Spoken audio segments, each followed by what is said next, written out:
our topic of today is saying refugees, are they a burden or it's untapped economic potential? So my question to all of you, our guests of today, is how did you end up in this situation? Maybe let me start with Honorable Frank Habineza. Yes. Thank you very much once again, and warm greetings to you all.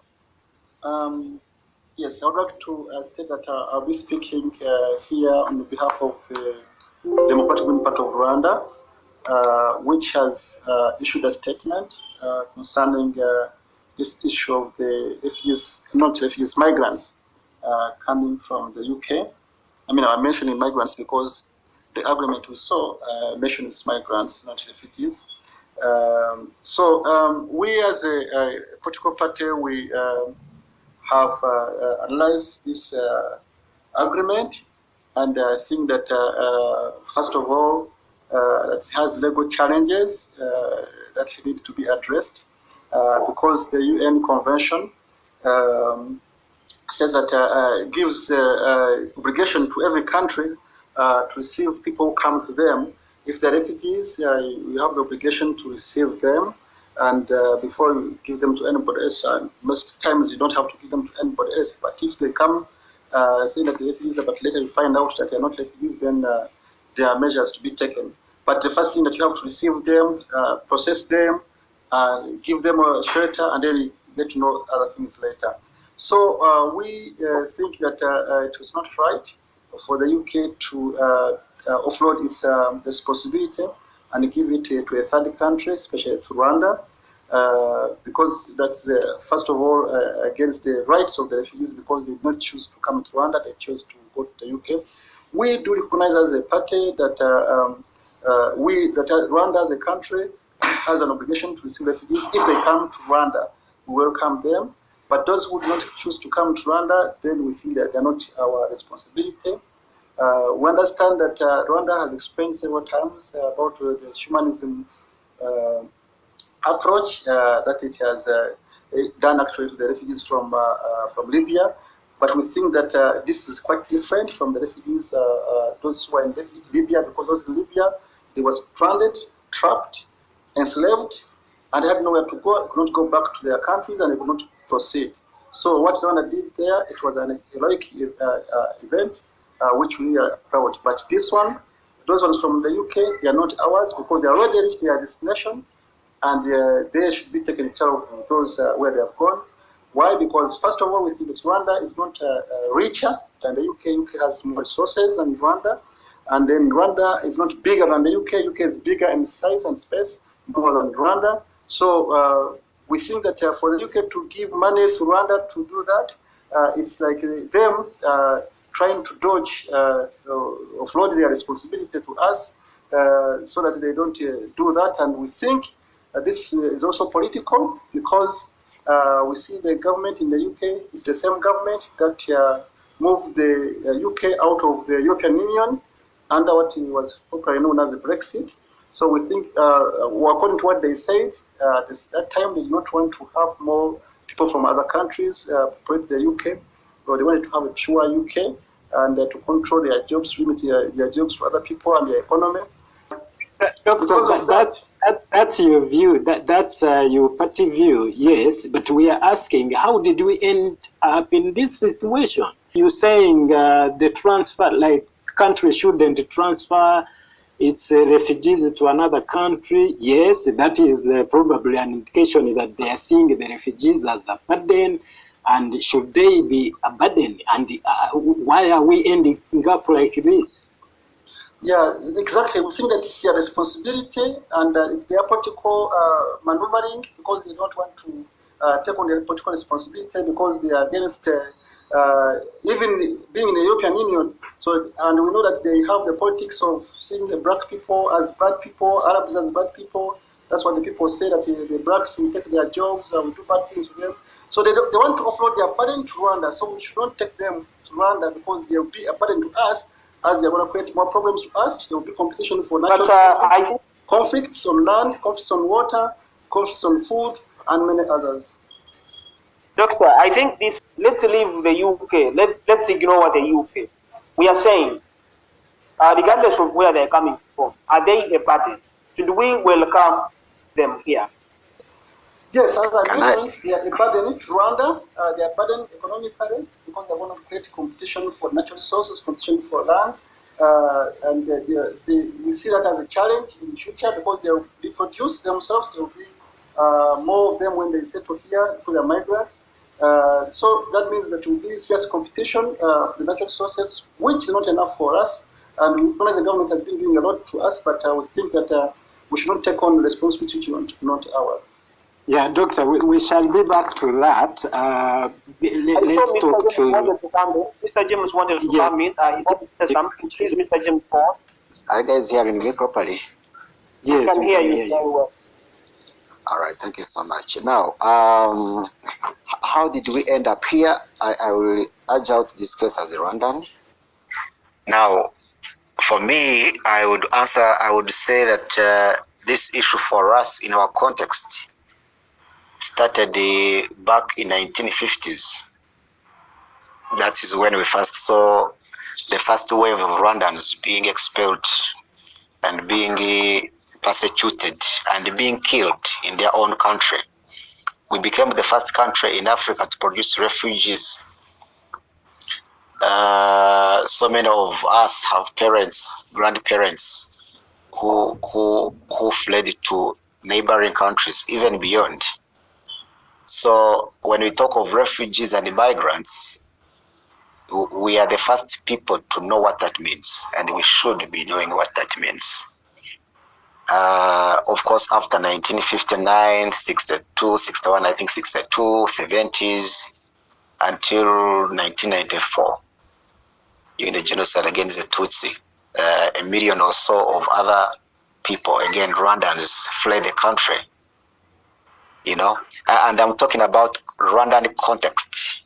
And I think people have been wrong in trying to analyze and making sense of this situation on the basis of other people's contexts, not our own contexts, our own situation in Rwanda. That's number one. Number two, if you go back to a couple of years, of course, in the post-genocide period, you see that Rwanda has adopted an open door migration policy. You know, Rwanda became the first country in the world to allow all citizens of the world to come to Rwanda without coming necessarily with a visa. So they would get their visa on arrival at the point of entry. And before that, they had done the same for all African countries, you know. So, and in more recent years, of course, you saw the experience with Libya, the guys in Libya, the refugees and asylum seekers in Libya who were trapped as they tried to cross over to Europe. So, of course, they were subjected to abuses. And Rwanda came in just to say, okay, of course, there are other parties involved, and Rwanda took these people in. I think around 700 of them, and some are being processed. You know, I think they are continuously being allowed into European countries, and these people are here with us. Prior to that, of course, you mentioned Arafat about the fact that you have 130,000 refugees in Rwanda from neighboring countries. And maybe you can say that, you know, it's one thing to have refugees, it's another thing to actually embrace these people. Rwanda is one of the best countries that have a model that really embraces and integrates, you know, refugees in our country in terms of financial services, in terms of healthcare, in terms of education, in terms of access to different social services. Yeah. So, yes, we'll come to that, James. We'll come to that, but yes. I want you to elaborate a bit more on why do you think we are in a situation where refugees are being seen as a burden. Because the debate, the controversy around these transfer deals and so on are an indication that, you know, there are individuals and the countries that are seeing refugees as is something that is going to burden them. Why are we like this? In your view? I think in every country you have elements who are like that. You have people who feel that you know, a refugee coming to your country, they are going to be a burden. They are going to take away your land. They are going to take away your job, which is, in my view, again, like I said, from our experience, Rwanda should be the last country to turn away people who are in need, to turn away refugees. To say refugees are coming to take our land, refugees are coming to take our jobs. I think for people to have those kind of opinions and concerns, it is natural, it is human. We are naturally averse to migrants, to strangers, to other people joining us. We think they are going to take our opportunities, even when it is not the case. So I would say, I would urge you from that historical and chronological perspective of in our own context as Rwandans.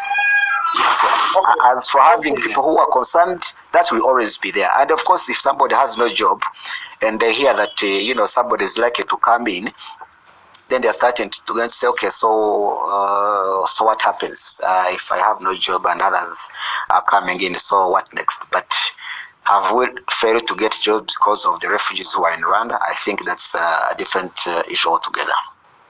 Thank you so much. Thank you so much, Mr. James. But before, I really wanted to hear from Mr. Mutebi, Golooba, on what he has to say about this. Actually, we are saying how we end up here in this situation. To be considered as a burden, but also giving us a background of how refugees are being treated in Uganda. If you remember very well, Uganda is praised to be our best countries when it comes to treating refugees very well. And I've seen that in Uganda, they even give them land, they integrate them in business. I've seen they give them some loans to do some small businesses. But maybe we can get the full background of that from you, Mr. Golooba. Yeah, hello. Thank you very much. I'm a bit intrigued by the question of how did we end up here. I'm not sure that in Africa we see refugees in general terms as burdens. I lived in Europe for some years, specifically in the UK, and there is a reason why they might see refugees as a burden, and it has to do with the fact that refugees have very little scope for being self-reliant. When you arrive in those countries, you can't engage in agriculture. It's very difficult for you to do business, so you cannot really fend for yourself. In Africa, there is very little scope for refugees. Refugees arrive, either they are put in refugee camps, in which case they are looked after by UN agencies or humanitarian organizations, or they are looked after. If they are not put in camps, they are given pieces of land where they build their own houses and start engaging in income generating activities or even agriculture. So to suggest that we should view refugees in the same way in Africa as they are viewed in countries where they become dependent on the state and have very little scope for self-reliance, I think it's a bit of an exaggeration. And now, going to Uganda, yes, Uganda has a good reputation for welcoming refugees, and Uganda takes a very liberal view of managing refugees. Refugees, and even when they're in camps, they're not confined there. They are free to come and go as they wish. Refugees are not restricted in terms of looking for employment if they can find it. They can engage in business. They can do pretty much whatever Ugandans can do, provided it's within the law. So what happens is that those who remain in camps, they're also given land, because these refugee camps, they're not really camps, they are settlements. Those who remain in settlements have access to land. They can farm, they have access to schools and health facilities of their own in these settlements, but these are also open to Ugandans. And facilities outside the settlements are open to refugees. So in Uganda, refugees are facilitated, or the environment is such that they can integrate very quickly. Now, going back to this whole question of whether refugees are a burden or a resource, I would like us to focus a little bit on countries that have been historically, which were built around refugees. Take the case of Australia. The United States itself is a country that welcomes migrants, even today as we speak. And I would like to suggest that some of the reasons for the way the United States is, the creativity, the dynamism, has everything to do with the fact that they receive immigrants. And I would like us to think of this as Africans. What do immigrants or refugees take away from us? Say, supposing I'm in my native country, Uganda, what does a refugee take away from me? Absolutely nothing. If I'm in my other country, Rwanda, what does a refugee or immigrant take away from me? Nothing. Because the immigrant will not deprive me of use of any public facility. The immigrant is not going to take my job. I would like to suggest that actually immigrants are a source of enormous potential. They are creative, they are very enterprising. Immigrants come to their countries of their adopted countries determined to succeed. And in many cases they do. Now, one might want to look at this empirically and say, for instance, the immigrants or refugees that have come to Rwanda over the last 20 years, for instance, where are they now? What are they doing? I have seen snippets of Eritrean refugees talking about how they have gained from being in Rwanda. They have created small businesses. Some have taken up professions. If you come to Uganda, indeed, some of the refugees, Eritrean and Ethiopian refugees who first arrived in Rwanda, crossed over to Uganda because they are large and growing communities of people from their own countries.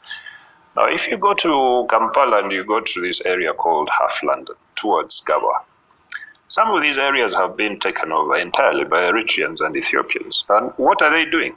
They are running businesses, they are doing all kinds of creative things. I drove through that area not too long ago, and I was really quite amazed at how much you see Eritreans and Ethiopians on the street, and almost all businesses have been taken over by them. So they are creating jobs, they are paying taxes, yes, they are being very creative. Golooba, hold it there. We shall come back to that, and I'm sure Habineza would disagree, but we'll come back to him. At some point I will have to leave because I was supposed to be here for just 1 hour. So once you see me gone, you know that I'm gone, but I'll keep around for a while. Oh, yes, we are coming back to you in a short while. Let's hear from Dr. Ryarasa on this same question. How did we end up in this situation? And from where you seated, should refugees be a burden? Yeah, no, thanks a lot. The question itself is somehow interesting because when you say a burden, that means there's a problem somewhere. But what I can say is that refugees or immigrants or migrants have never been a burden. They become a burden in a society or in any country that either hasn't planned well to cater for those refugees. What I can say is that for me, and also as a person from the civil society, we think refugees are a potential to economic development because I'm very sure that refugees come with different skills. So if those skills are exploited, and also if they are given a favorable environment, they contribute to the economic development. So it's only that you might find that in some countries, the existing resources or opportunities are not shared equally, or maybe there are some issues around poor governance, and whoever will want to challenge that government will come up with stereotypes telling the illiterate citizen that no, the problems you have are caused by these refugees. So, and that automatically might create some conflicts within that specific society. So to me, I would say that refugees have never been a burden, but they are just a potential. So how we came here, it's because of the partnership that Rwanda has signed with the UK, and we are hearing that they are in talks with Denmark. Yeah, to me, I don't see a problem with it, unless if there are some laws or some rights that have been violated. But to the best of my knowledge and what I've read, I think Rwanda is trying to challenge the global community, because the migration has been a big issue. Because, like, for example, the International Organization for Migration estimates that there was 281 million international migrants globally. That's almost 3.6% of the world's population. So, and you find that in this work is the major reason to why people migrate internationally. So we need to see this in a positive angle. Doctor, we are Mr. Golooba is about to leave us, but we have some questions to ask him. Maybe we can ask him a few questions before he leaves us, and then we'll come back to you after him. Mr. Golooba, there is many critics say that turning our backs on refugees in many cases could be fatal for them, and thus accepting refugees providing the most basic protection is in many cases life-saving. Why are great nations shifting the burden elsewhere? What do you think? What's your take on that? The issue with countries in Europe or in other developed contexts is that they have been receiving refugees quite heavily. And this has been intensified by the wars that we have seen in places like Libya, Iraq, Syria, Afghanistan. All these people tend to run towards these countries. Now, these particular countries also have this issue of being producing people who are culturally different from the people where they are going. So there is a certain xenophobic reaction. These are Muslims are violent, and Muslims are this and the other thing. They are going to undermine our culture and so on and so forth. That is one. The second one is the larger the number of refugees, the heavier the burden on the economies of this country or these countries. These people have to be given accommodation, they have to be fed, they have to be given almost everything. There is no scope for allowing them to settle themselves. They don't come with money, because you can't build your own house in London or in Paris or in Prague. You will have to be given where to live. And that comes at the expense of the government. Now, imagine an immigrant coming to Uganda or to Rwanda.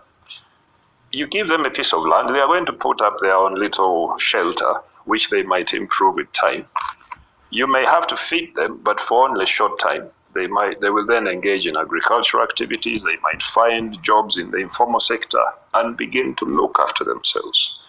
So there is very little scope for Rwandans or Ugandans to now rise up and say, these people are here, they are taking things from us. So that is the context that we really do need to appreciate or understand. We may not agree with the fact that these people don't want refugees, but there are reasons, valid reasons, why they react that way. But Golooba, on the contrary, we are talking of these Western countries. We know that most of them, I mean, a number of them are in a situation where the population are aging, they have labor shortages, actually labor and skill shortages. So one would argue that they actually need these refugees to plug some of these gaps. Yet on the contrary, they do not want them. What do you say to that? Look, the points you're raising are valid. Their populations are aging, they are short of labor, but you also should understand that these are liberal democracies.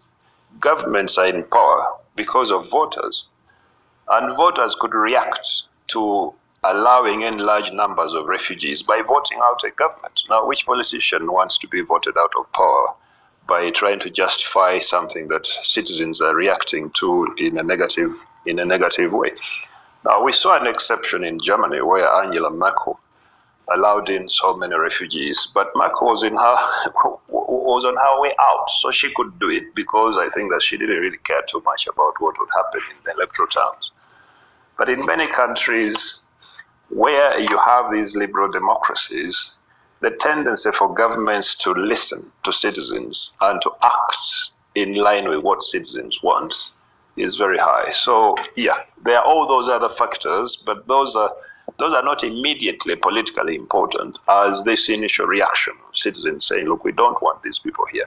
But even if you admit them, we have had a lot of examples of xenophobic attacks on migrants. We've had, there is scope for social disruption.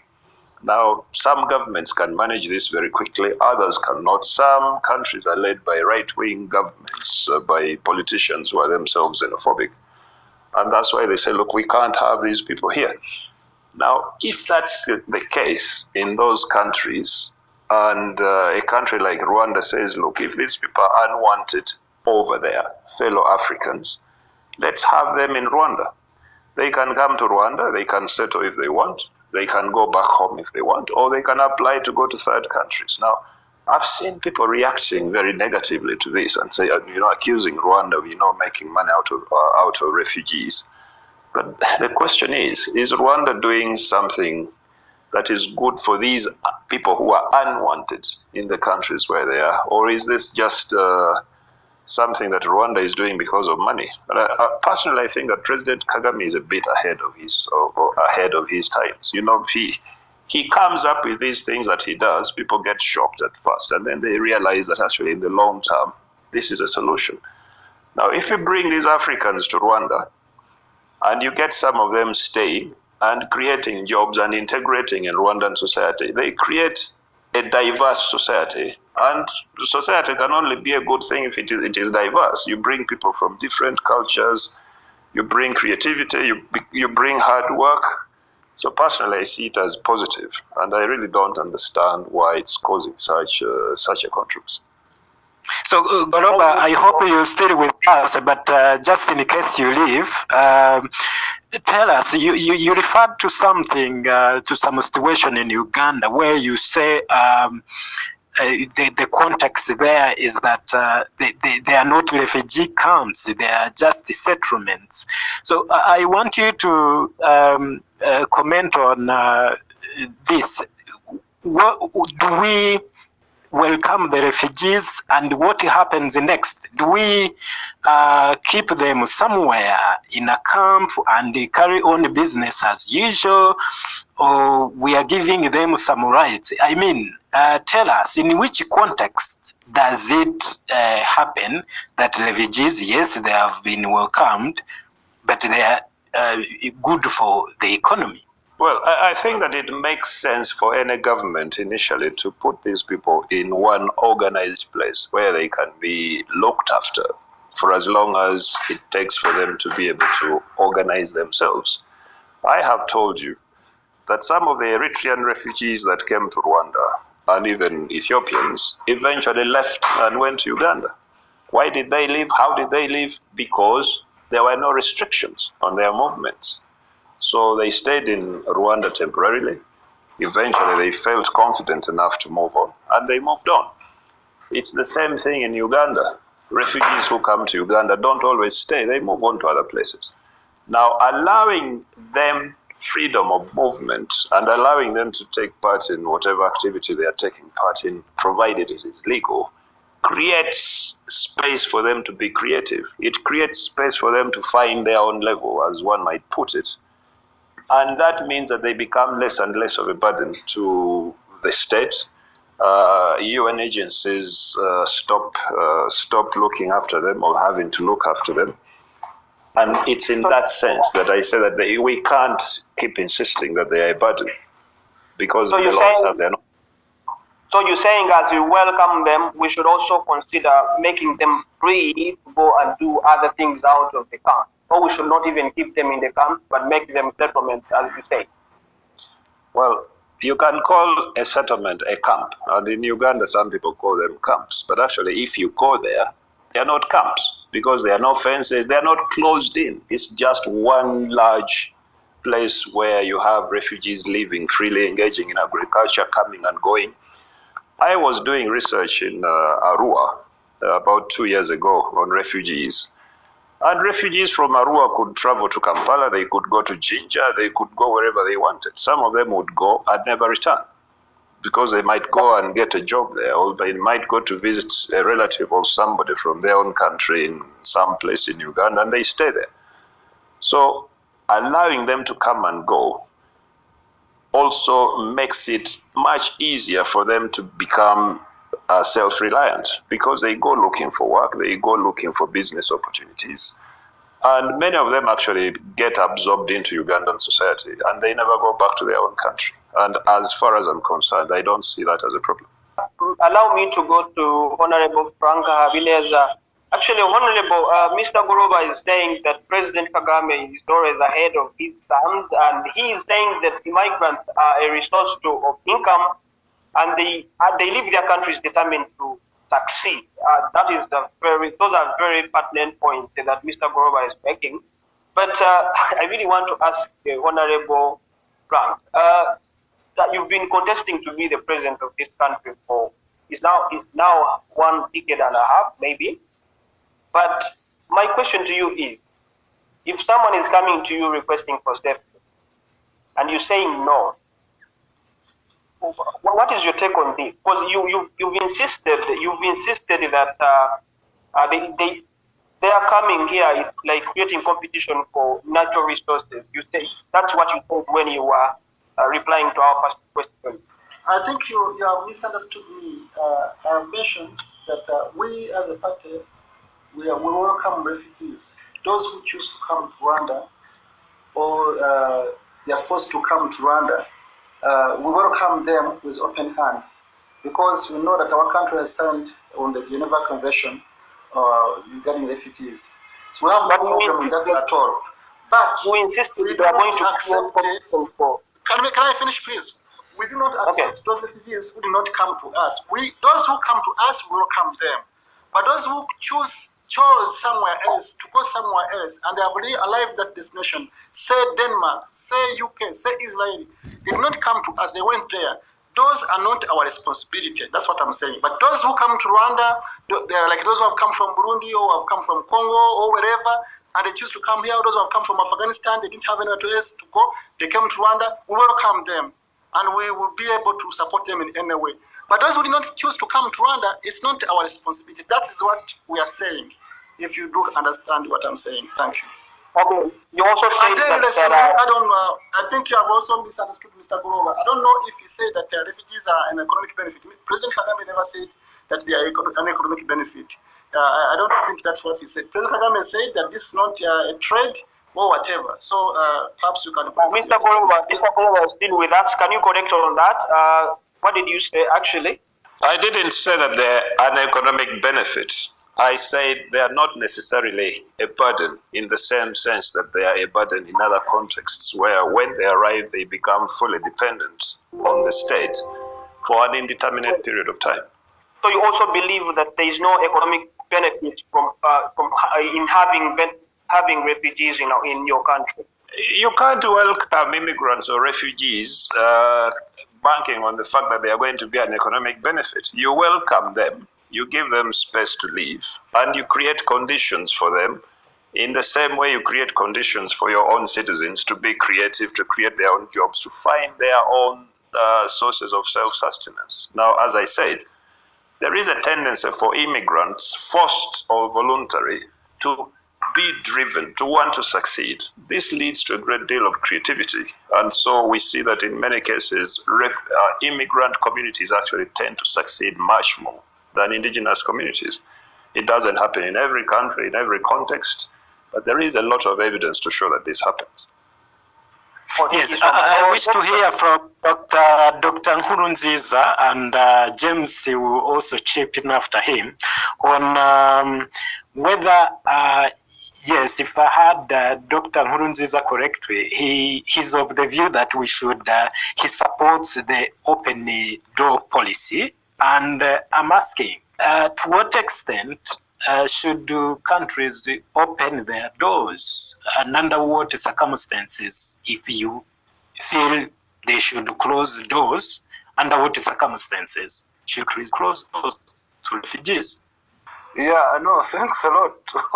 One thing, you close because you have something, but most African countries are almost the same, so it is just very awkward to see that there is no free movement of people and goods in Africa. And to me, if Africa had, or if Africa could implement free movement of goods and people, one would see economic development. We would also see reduction in some of these conflicts, and we would also see reduction in unemployment. If maybe you are unemployed here and there are opportunities in Kenya or maybe in Botswana or South Sudan, if there would be that free movement of goods and people, it would be great for Africa. So coming back to what you just said, I think. Yes, we lost you, Doctor. Maybe Doctor has some issues with the internet. We can maybe continue with Mr. John.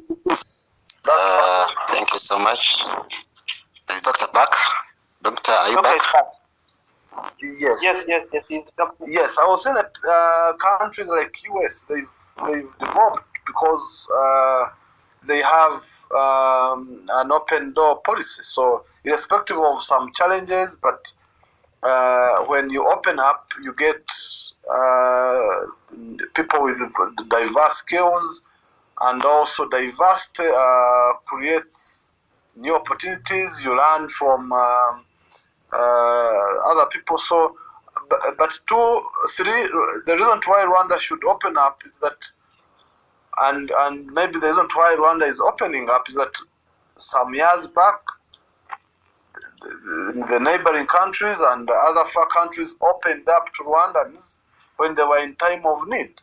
So I think Rwanda is on the right track. Yes. It seems that there are some network issues with Doctor. Do you want me to come in? Let's wait for the doctor to come back. I think we should be talking about Africa coming together, and these steps are already underway. Removing these artificial borders. We are already in the East African community. I think, according to initial plan, we should by now be into a federation of sorts, political federation of sorts. The plan is ultimately to have an African government, I think, ultimately. So if you think big, if you look really outside of the box, you see that these national borders are not to be there permanently, and in the case they shouldn't be there permanently.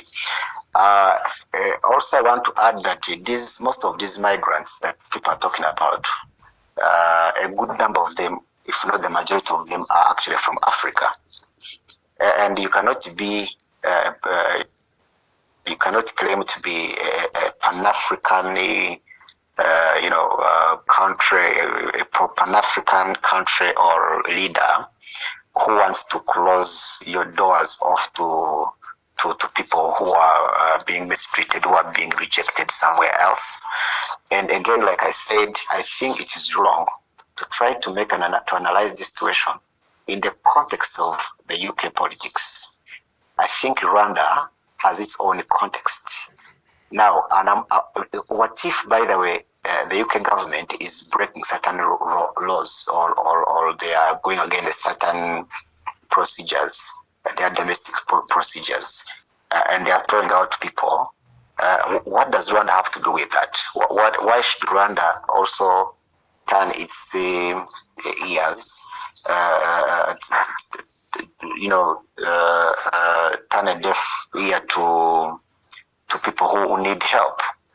Yeah, because Mr. James, yes. If I had well, Mr. Frank, Dr. Frank, sorry, Dr. Frank said that he is not against refugees or migrants who are coming to Rwanda, who choose to come to Rwanda, but he is saying he does not accept the issue of getting from somewhere and forcing them to come here. So I think again, I want to look at it broadly. I understood and I heard well what Dr. Frank said. I don't think Rwanda is going to the UK to kidnap migrants in the UK, to force asylum seekers in the UK onto planes or boats and drag them to Rwanda. No, that one we have not been told that's the plan. But if people have been expelled from the UK and they are given alternative to restart their lives away from the UK with the support of the UK government in a land that welcomes the migrants, that is happy to even offer citizenship to these people and right to residence to these people. And why should Rwanda, I think, say no to these people? So I think the argument should be, should Rwanda actually accept to receive these people? Yeah, because for to argue that Rwanda is going to actually bring these people by force, that is out of question. That is not going to happen because it is not in Rwanda's, they're not on Rwanda's jurisdiction, they're not in Rwanda's territory. Yeah, so whatever domestic issues the UK government is handling and they are dealing with, I think that shouldn't be our primary concern as Rwandans, as we should be looking at it from our own context. Okay, thank you so much. Can I chip in? Yes. Thank you. Yeah, and thank you also to Mr. Munyaneza. But I wanted to clarify or to say that what we have seen, that by Rwanda accepting those refugees who are getting chased from the UK, is that we are going to be accomplices to the crimes of the UK or to the bad will of the UK, because people will be looking at Rwanda and UK as being the partners in this deal, which they don't like or which they see that is against their human rights. And as I say of now, I know that some people have already taken this matter to court in the UK because they are questioning the legality of this matter, because against the established international laws, especially the laws concerning human rights. Hello. Thank you so much, Mr. We've been hearing people speaking here, and Mr. Gatete has been here with us. Arafat. Yes. I just had Doctor's submission, and I agree, and I understand. I know that this issue is obviously being contested in court. In the end, the whole plan might even collapse, but that does not bring Rwanda's position into question. It does not bring Rwanda's... Yes. Mr. James, we are not focusing on the UK Rwanda deal, because for us we are discussing refugees. We are saying, even without that deal, should we always bring them or should we always welcome them and not taking them as a burden? That's what we are saying. All right, yeah. So I was saying that we started the space, and Mr. Gatete has been here listening to all of us, and he has heard what the speakers have said. But I wanted to bring him in and to share his views or opinions about this issue. Mr. Gatete, you are welcome. Right. So I wanted to start by asking a simple question. Can you hear me? Sure, we can hear you. Why is Rwanda poor? So when people are saying that Rwanda is too poor to welcome refugees, my first question is, why is Rwanda poor? What is it that makes Rwanda poor? Why is Rwanda not rich? Rwanda is poor because the Rwandan people do not have the skills and the education that is required for them to be rich. We still have to build capacity of the people. Is that a fact? Yes. Poverty is in your head. It's not in deprivation is in your head. If everybody was skilled, if everybody was able to be creative and be trained, we won't be poor. Rwanda is poor because its people are not fully trained, because its people have to be, that's what a developing country is. It's a country where human development is still low. That's question number one. Okay, question number two. Are the Tutsi who are not allowed to come to Rwanda before 94, have they become a burden since they've come to Rwanda? Have they become a burden to Rwanda? Is Paul Kagame a burden? Is Frank Habineza a burden? I know these people were raised in exile, and when they wanted to come before 94, the Rwandan government said, we are too poor, we can't accommodate these people because they will be a burden to us, because our country lacks resources. Have they, since they, for 27 years, can Rwandans really say that these people have been a burden to us? Or have they actually been an asset to us? So those are 2 points, 2 questions I wanted to ask. Has Elon Musk been a burden to the United States? Have Steve Jobs been a burden to the United States? Has Albert Einstein been a burden to the United States? And I know I'm throwing sound bites, but I want to put things in context so that people understand what refugees are. Refugees are resourceful. They have strong will to survive. They are creative. They have knowledge, experience, and backgrounds that are complex and rich and interesting that we will tap into. Now, the issue is, do we see them? How do we see them? We must provide for them freedom of enterprise. It is true that when Tutsi refugees came back to Rwanda, the first time when they got here, they lived in difficult situations. Some lived in tents. There was a program called TTP, Tent Temporary Permanent. There are all sorts of programs. You have to settle people. But once you have settled people who come from abroad, the next thing, they sow, they thrive, and with them, society thrives. Lee Kuan Yew argues that societies that are diverse, like the United States, like China, are societies that are going to lead the world because of their diversity. There is wealth in diversity. Now, refugees who come here, they are not a burden to us. They can be a burden if we keep them in concentration camps like they do in other countries. If we ostracize them, discriminate them, don't give them an opportunity to be creative, freedom of enterprise. The moment you give them freedom of enterprise, you just have to give them. Rwandans went to exile. Some of them stayed in refugee camps. But those who left refugee camps and were given an opportunity, they became the best in their jobs. Our Fred Gwigema became Minister of Defense, I think, or this Deputy Minister. In DRC, you have Rwandans who are from Director of Chief of Staff in the President's Office, head of this, head of that. But even in the UK, where they are chasing them, the Minister of Home Affairs who's chasing them is called Priti Patel. Priti Patel is not a typical British name. She's the daughter of an immigrant. The Minister of Health, the Minister of Education, the Minister of Economy. These are the 4 most important portfolios in any country. They are all held by Pakistani migrants. The richest people in the United Kingdom are refugees from Uganda. I'm finishing. I won't be long. No. I just want to come in. Yes, we can hear you. Okay, let me just finish. Let me conclude. The richest people, I have reason to believe, and data to prove, that the richest people in the United Kingdom as of now are former Ugandans. That Idi Amin chased from Uganda, went and settled in the UK, and today they're the richest people contributing to the economy of the kingdom.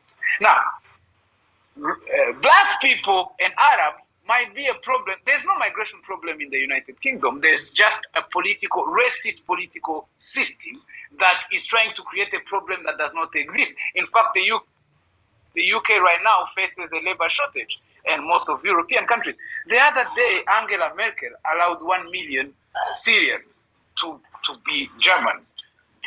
They needed badly this mass of young, strong, educated, willing people who wanted to develop the country. You don't understand, but this conversation we're having about whether they're a problem or not a problem is redundant.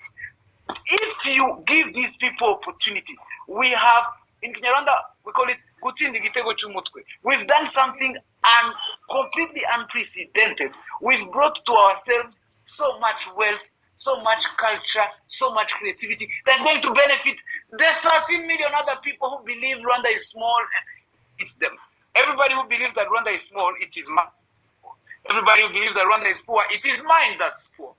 If you look at the man-hour that works land in Rwanda, 1 acre of land in Rwanda, if you look at the amount of people who work it, the man-hour, and the outcome in terms of tons of the produce and the harvest, and you compare it to the man-hour in the same 1 acre of land in a country where people have knowledge and skills, you'll find that 50 people work 1 acre of land in Rwanda to produce 3 tons of 4 or 5 tons of rice, and 3 people work the same acre to produce 11, 12 tons of land of rice in Egypt, in Pakistan, and so on. So I do not believe, and history shows this, by the way. I'm not even saying this because it's my belief. History shows that migrants are actually a wealth.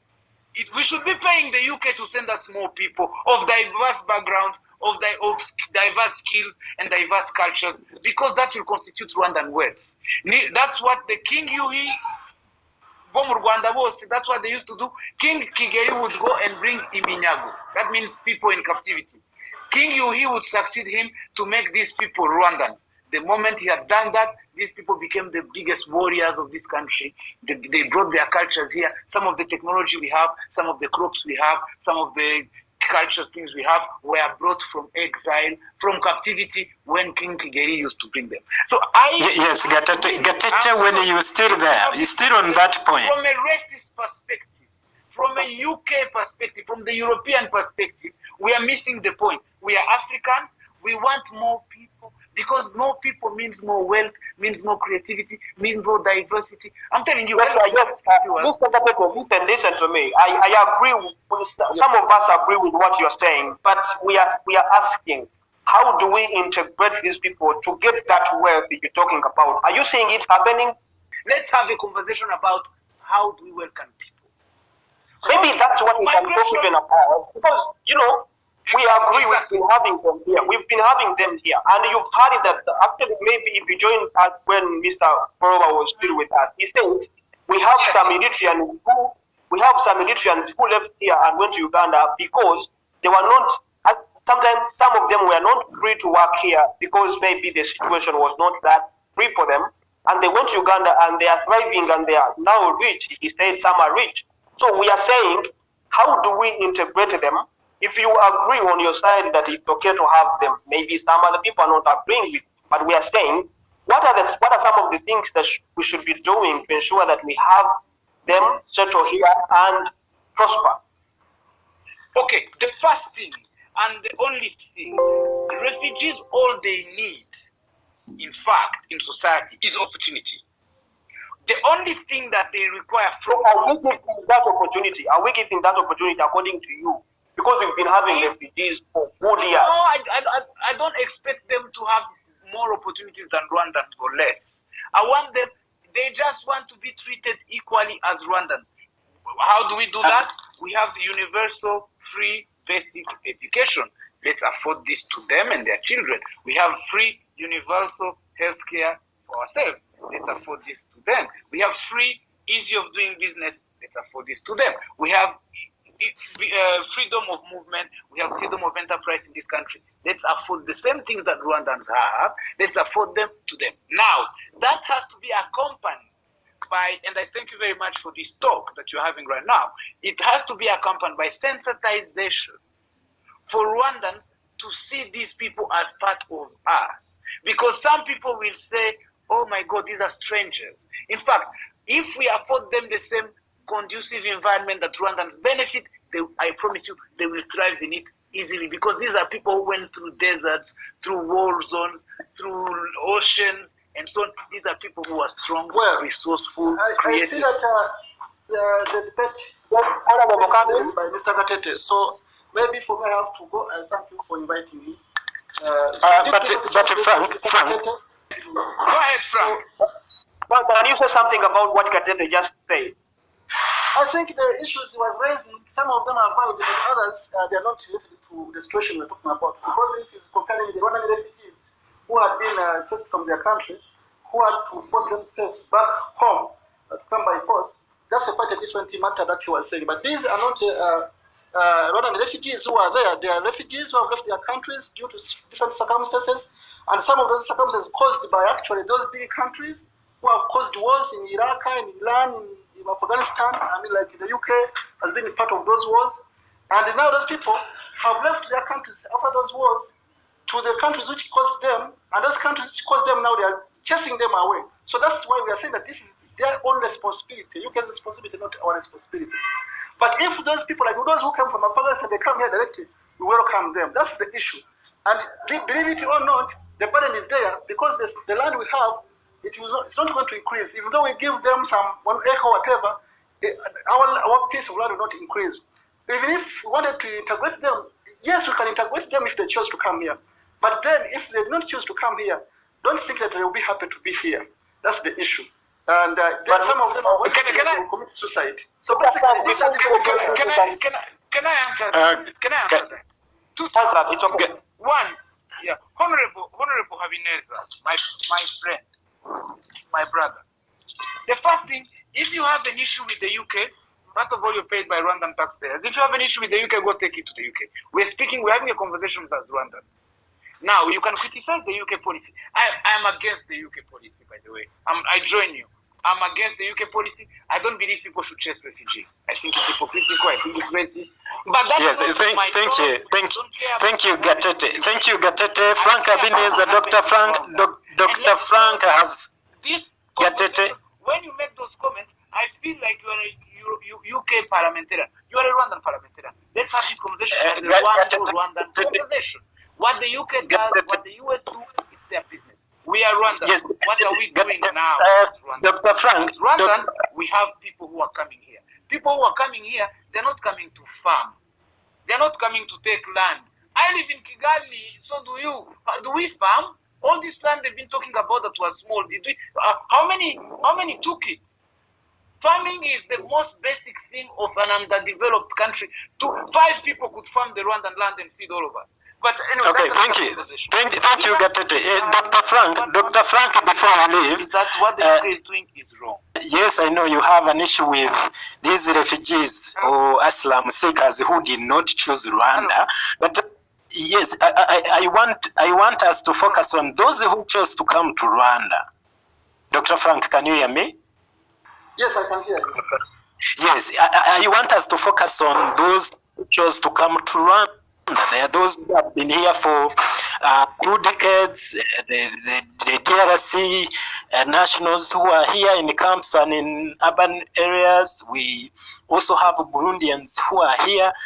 I wanted to ask you, from where you sit, do you think we are giving them the rights that they need for them to be productive when it comes to job, when it comes to access to financial services, capital, and all that they need for them to have an impact on this economy. Do you think we are doing that?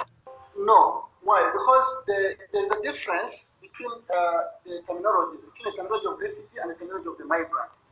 Those who come as refugees and they are accepted in Rwanda, they live here under different conventions, the UN Convention, the UNHCR Convention.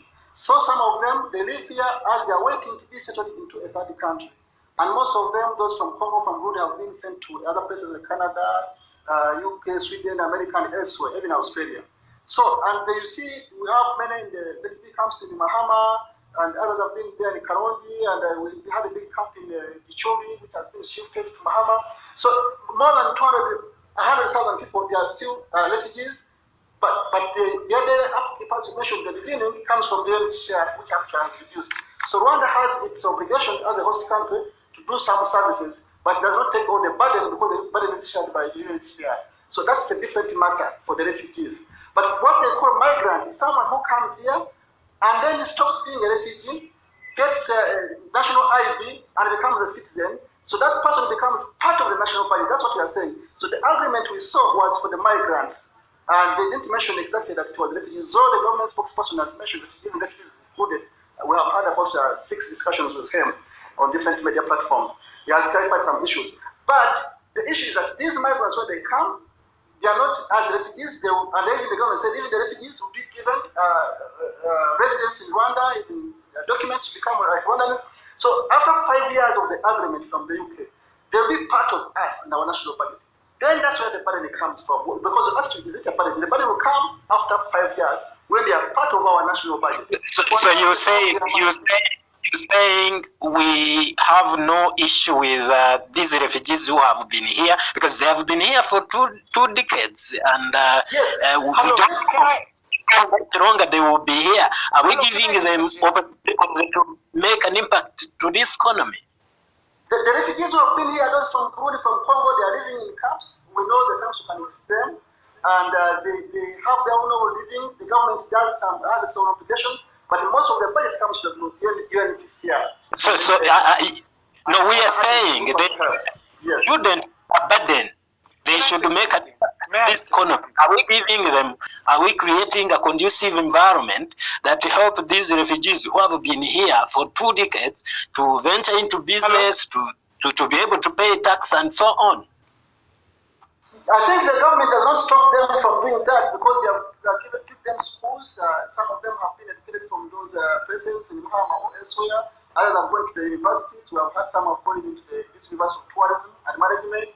Others, they get jobs in hotels, in restaurants, in other places. And those who have got money, they don't even go to the camp. Like I know some Peruvian refugees who left in 2015.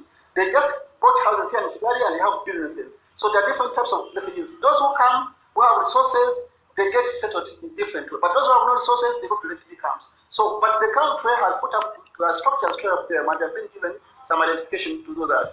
So these are different matters. So if we can differentiate between refugees and the migrants, then we can understand much better this matter. Yes, Dr. Nkurunziza, pick it from there also.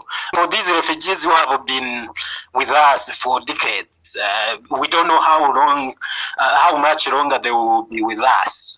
Are you satisfied with the opportunities, the environment we are creating for them to be able to impact these countries?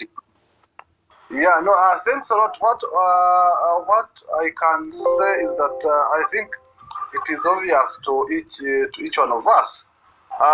The refugees that we have now,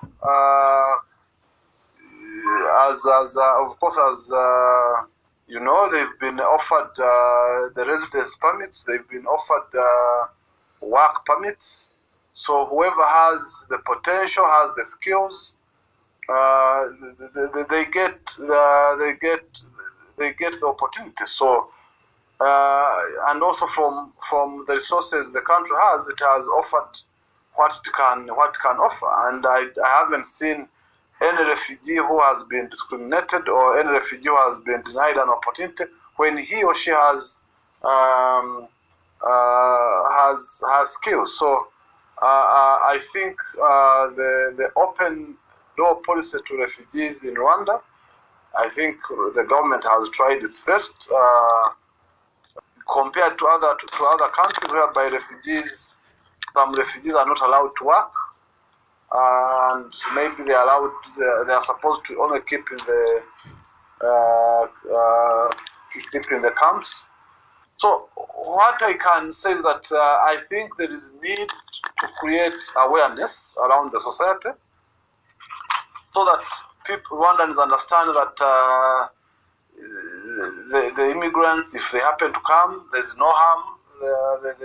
They might contribute to the national economy if they succeed in the current opportunities that are available. So I think we shouldn't create a scenario and get seen as if the refugees or the immigrants who will come are going to create a burden. So I think we need, and also it's good that you, the media people, are involved. So there's need to educate Rwandans, and they understand that diversity is also a contributor to the development of any society. You might find that even our own society, there are some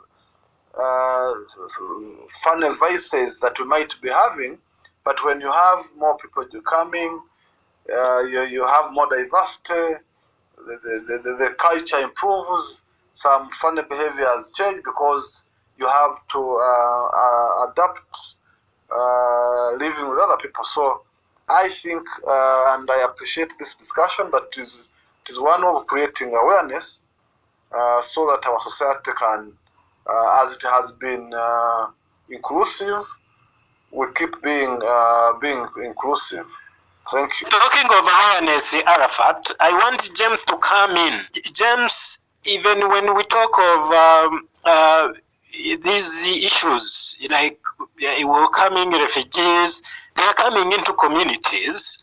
Politicians will meet and sign deals, but at the end of the day, the refugees will come to I and you and somebody else where we live, and we are dealing with them on daily basis. Do you think we've done enough? I mean, you from the media, you could tell from that perspective. Have we done enough to raise the awareness among our communities such that when they come, we don't move from this whole controversy into yet another controversy on ground? Thank you so much again, Johnson. May I be first point out to the fact that Rwanda's national migration policy actually does recognize the value of migrants in contributing to our national economy, to our culture, and to our social development. So that is an important aspect of our migration policy. Also, I wanted to throw in a question maybe to Dr. Frank, if he's still with us, or anyone else. I don't know if they have managed, as especially members of the opposition, they have secured a copy of the MOU, the Migration and the Economic Development Partnership between Rwanda and the UK. Because that would now offer more insights into the whole arrangement, and therefore it would allow people to make a fully informed critique or opinion. Yes, James, I think he can chip in and respond to that. And Frank, as you respond to that, also tell us, as a member of parliament, do you have a say in such deals? Like, have you had a say in deals of this nature? If you have not, do you feel like it's necessary? Okay, thank you very much. I will respond. Regarding the copy, I was informed that it has been published on the website. I asked this a bit, but one. So you could check on the either website of UNAFET or the UK, so you'll find the MOU. It's public document, the argument. So, doctor, still on that, does this actually suggest that potentially your party is criticizing something they are not fully informed about? You asked for a copy of the document. I'm telling you where the document is. You can find it on the website of UNAFET or the UK government. No, it's because no, honorable. It's because you said you haven't read it yet. May I say something? I have read it. I have read the argument, but I'm responding to Okay, James, I beg you to you said you wanted a copy. I'm telling you where you can find it. No, it was just that. So, Yeah. Doctor, please. okay, doctor, please go ahead. Please go ahead. Second question on the parliament. The parliament discusses treaties that come from the government, because this is other international treaties, which have financial implication. So if the treaty has a financial implication in engagement to the state, then it is sent to the parliament. That is if the treaty concerns a grant or a loan. So I'm expecting that this is there will be a grant of 120 million. If you be categorized as a grant, coming into the national budget, according to what I've understood from the government, the money will be put into the national budget. So the parliament will have to assent to that. So under the ratification of the international treaties. But that's the discussion of the government to decide. Other than that, the matter has not been discussed, because that's how these arguments come to parliament under ratification for the international treaties. But he said that if there was another channel of discussing, it would have been that to participate into that channel, but it was not there. But according to what they say, that this is the opportunity now to give our views, and the government has assured that they will put into consideration all the views we are giving. Tackle the issue around the witness, James. Let's hear from. Okay, you want to, now around the issue of awareness. Obviously, this is primarily from Rwanda's context, the government of Rwanda's responsibility to try to engage the public of Rwanda around this particular partnership. Obviously, it fits into the broader context that Arya alluded to of our history and our experience as a country and people. So I think we can do better in terms of really informing, creating to help people inform or come up with rather informed opinion around this issue. And I guess it is not too late. The government of Rwanda still has an opportunity to use different available channels to explain to the people of Rwanda and to reach out to other stakeholders, opposition groups or civil society, or I think that's always work in progress. Something has already been done. Obviously, you have to recognize that this is a two-party partnership.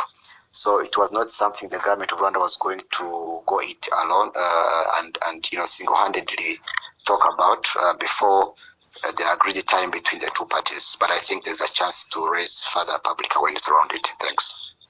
Thank you so much. I wanted to bring in Mr. Gatete, but first there is a question I'm going to ask also Mr. Gatete.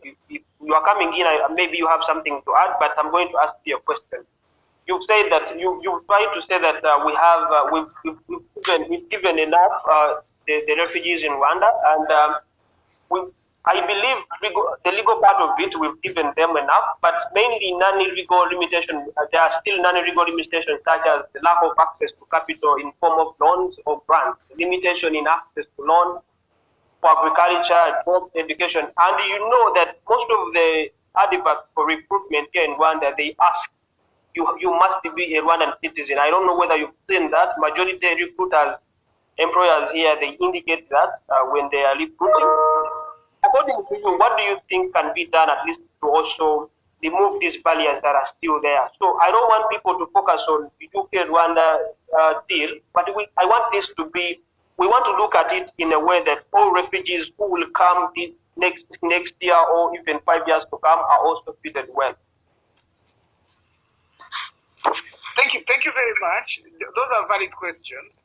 And I believe, thank you for asking that, because most of the things have been said.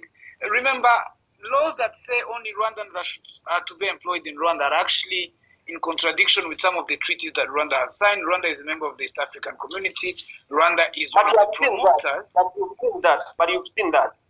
Yes, I have. But what I'm saying is that the legal framework that we have now can provide room, because if one law is disadvantaging you, you can use another law. And indeed, I believe there is need for law reform.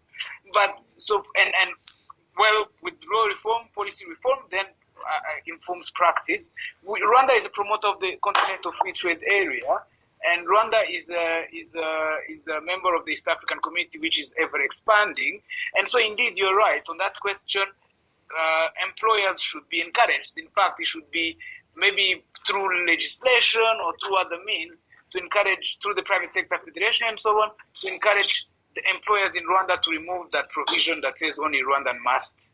But also remember, if you're a refugee and you have refugee status, according to the International Convention on Refugees, a refugee must be granted similar privileges as citizens, with some exceptions like voting and so on. So if they say only a Rwandan is allowed to apply, by law, if you're a refugee with clear refugee status, you have the right to apply.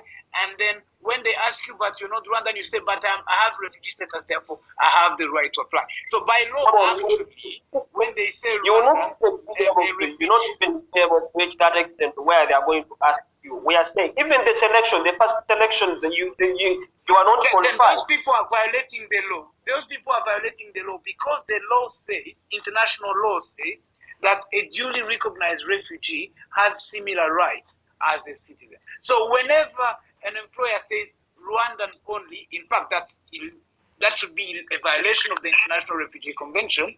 But if you apply and you are not retained because you're foreigner, it's also a violation of International Refugee Convention. So people who are doing that are violating international law. But that is not going to solve the problem. The problem should be solved by more sensitization to the private sector federation, to the NGO, and certainly to government institution and so on. Having said that, that was not really my contribution. The reason I raised the hand, because this is going to be my last contribution. I have a feeling I've been talking too much. But the president made a speech 2-3 days ago, and he talks about us being a value-based system.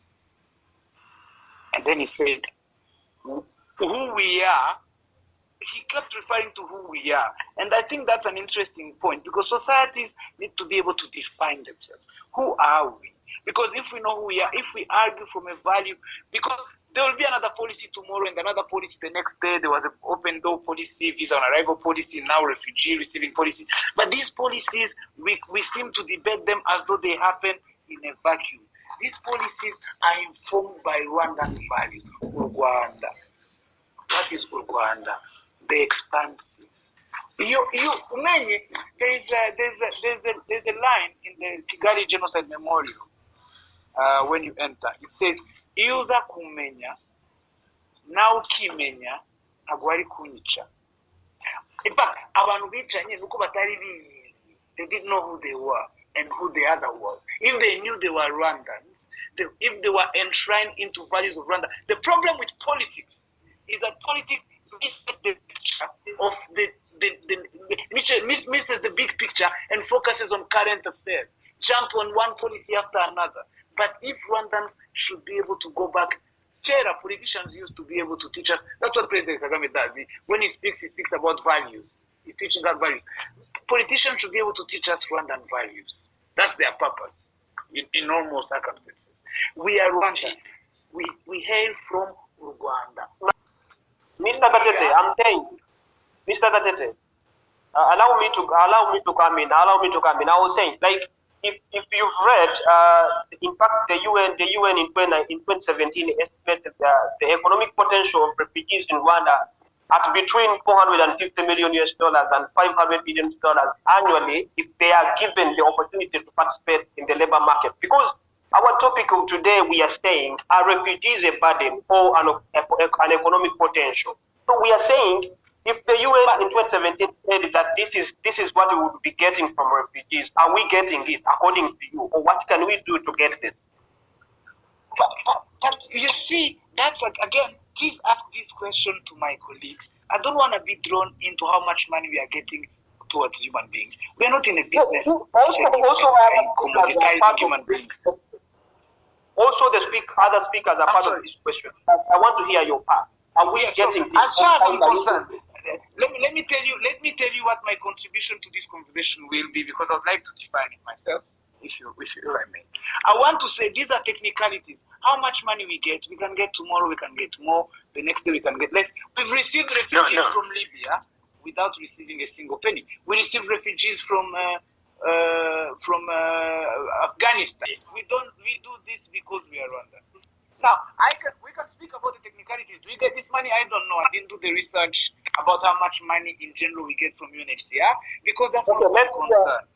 Let's hear from Dr. Nkurunziza. I've asked. And excuse me, on that I'd like to apologize.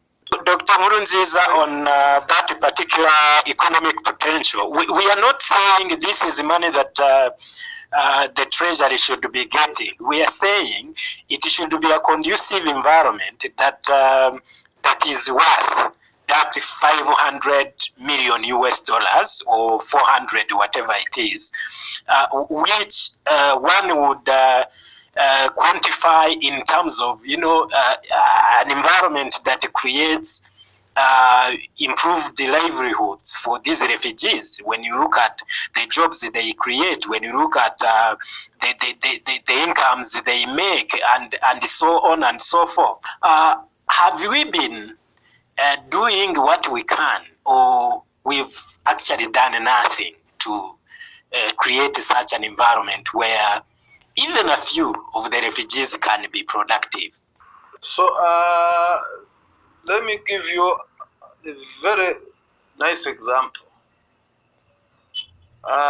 In the early days when Uganda was unstable, most Ugandans ran to Kenya, and including even some Rwandese refugees who are in Uganda. These Ugandans and Rwandans went to Kenya, and the job they got was going to schools and teaching. Today, some Rwandese are sending their kids to Kenya because of the education, the level of the education Kenya has, and that education, Ugandan refugees and Rwandan refugees contributed on it. So, coming back to what you asked, I think we need to come out of ignorance and be part and parcel of those to create favorable environments to refugees, the refugees that are in Rwanda, or even other Africans who are in Rwanda. We have to advocate and make sure that our immigration department is also facilitating qualified Africans and qualified refugees in the country to be given work permits. Gatete said that we don't have the capacity. Some institutions are not performing because some staff they have, or some Rwandans, lack capacity.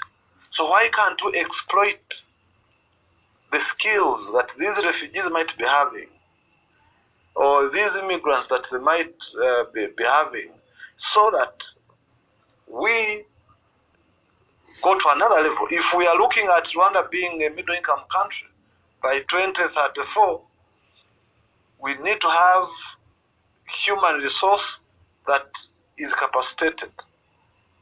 Go to some of our hotels, the services are still poor, and yet we are trying to be the best in hospitality. So it's a responsibility for all of us to create that awareness, to contribute towards having a favorable environment that can make refugees contribute economically to the development of this country. If we have someone who has a question, we don't want to leave any question unanswered. If you have a question, but it seems I've not seen anyone raising up a hand. Maybe Johnson, we can conclude this. We can conclude this so that maybe Mr. James others can go. Arafat, I think this is a discussion that we need to keep going on and offline. Of course, thanks to James for blessing us with his time, and everyone, the listeners, the speakers. We should meet for another discussion, maybe an extension of this one or a new discussion sometime next week, every Friday. Every Friday we have a show of this kind, and we bring politicians, activists, and experts on different fields, in different sectors actually. But if I can conclude by stating, remember we had speakers of different in different categories. We had Mr. James, who is a journalist, and he said that actually, according to our topic, refugees shouldn't be a burden. They should not be a burden. And Mr. Habineza also said that some legal challenges that need to be addressed, and he also added that there will be competition for natural resources if we have them. And Mr. Golooba also said it's okay to welcome them, but he also added that we need to also integrate them and at least do what other countries are doing. As he said that in Uganda, when you are a refugee, you are given land. If you decide to stay in the camp, you are given land. You are given land to farm, health facilities and education. That's very good. Maybe we can learn from that. Maybe another, Mr. Gatete also accepted that it's not a burden, because we need also to tell people what our speakers say. Maybe that's all I can say. And there is Dr. Joseph Nkurunziza, who is of the view that yes, they become a burden in a situation where there are no right policies, in situations where there are no plans to actually create an environment that makes these people productive. This is something we need to keep talking about. It's a developing story, I would say. There will be so many updates to bring up and talk about. Johnson, I love, there is one thing I've taken from this, and I've loved it, what Mr. Golooba said, that migrants are a source of income and they leave their countries determined to succeed. That's a very, very pertinent point that Mr. Golooba made. Very powerful. Very powerful. So maybe let's end it there. See you next time. Remember that every Friday we have a show the same time. We bring next time, and bye-bye for, thank you so much. Bye-bye for now. Bye-bye for everyone.